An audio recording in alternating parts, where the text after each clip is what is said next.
Il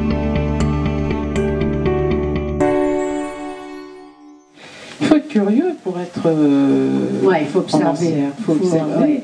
Un petit peu vraiment d'ailleurs aussi. Ah oui, un petit peu éponge. Oui, éponge et curieux. Oui, je pense. Oui.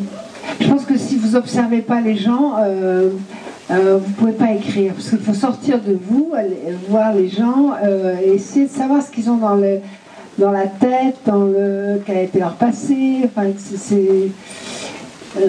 moi j'aime bien faire ça. Quand j'étais journaliste, j'adorais faire ça, savoir pourquoi les gens deviennent acteurs, metteurs en scène, hommes politiques. Il y a toujours une histoire d'enfance au départ, et j'aimais bien trouver c'est comme un puzzle, mettre tous les morceaux ensemble pour savoir comment est la personne, pourquoi elle est comme ça.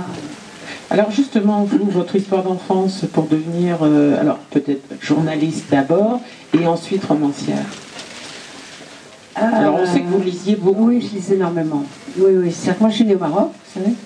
Et je n'allais pas à l'école au Maroc, mais ma mère, qui était institutrice, m'a appris à lire et à écrire très très tôt. Et j'ai commencé à lire, je sais que mon premier livre, j'avais 5 ans et c'était... j'oublie. Sans famille d'Hector Malot. Et quand j'ai ouvert Sans famille d'Hector Malot, je me suis dit que j'avais découvert un monde. C'est comme si on m'avait envoyé sur la lune. J'étais tellement contente, j'étais cramponnée à ce livre. J'ai mis énormément de temps à lire parce que j'étais petite. Et on déménageait très très souvent et la seule chose que j'emportais, c'était ce livre.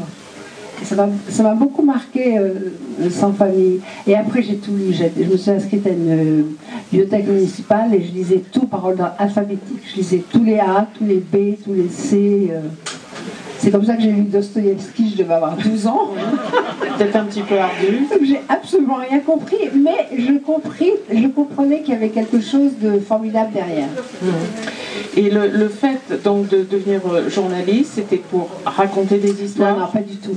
Je suis devenue journaliste complètement par hasard. Moi, les grandes choses qui me sont arrivées dans ma vie, c'est par hasard. Je suis devenue journaliste par hasard parce que, un truc très triste d'ailleurs, je travaillais. Moi, j'étais étudiante et il fallait que fallait que je travaille. Et donc, j'étais étudiante dans la journée et je cherchais des petits boulots pour le week-end pour gagner de l'argent. J'avais pas d'argent du tout, il fallait vraiment que je dise que j'avais pas de parents, pas d'argent, c'était un peu dur. Et donc je parlais anglais, ça j'ai toujours parlé anglais, ça c'est bien, ça m'a beaucoup servi.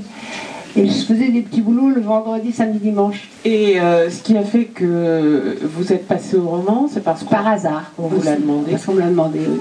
C'est un éditeur. Après j'étais de Paris Match, je suis passée à Cosmopolitan. C'est vraiment là que j'ai appris à écrire, grâce à une femme qui est toujours vivante, qui s'appelle Juliette Boirivou, qui avait repéré que d'abord j'avais fait une maîtrise de lettres pendant ce temps, j'étais en doctorat de lettres, et Juliette avait repéré que j'aimais les livres, que je lisais beaucoup, et elle m'avait dit je vais vous apprendre à écrire. Et c'est vraiment elle qui m'a appris pendant 1 an, à force de refaire et de refaire et de refaire les mêmes articles, elle m'a appris à écrire. La vie a changé, 25 ans ou 25 ans, voilà, moi d'abord, 300 000 exemplaires, le succès, c'est violent. C'est très violent, c'est très très violent. Quand on raconte ça, les gens, moi je ne le racontais pas avant, maintenant je me dis non, c'est pas grave, mais parce que les gens ils me disent mais c'est une chance inouïe, parce que c'est vrai, c'est formidable, c'est formidable, mais quand le succès vous met, c'est très bizarre. D'abord, brutalement, on est dans la lumière. Vous êtes dans la lumière et vous ne comprenez pas. Et du coup, j'ai perdu moi tous mes repères qui faisaient que j'étais moi-même. Alors j'avais mis longtemps à devenir moi-même en écrivant. Et là, tout d'un coup, je ne pouvais plus être naturelle. Oui, c'était très bizarre. Est-ce que vous n'avez peur que ça s'arrête? Alors, vous avez l'autre truc, mais j'ai de la chance. Hein. L'autre truc, c'est que je ne pense absolument pas à demain.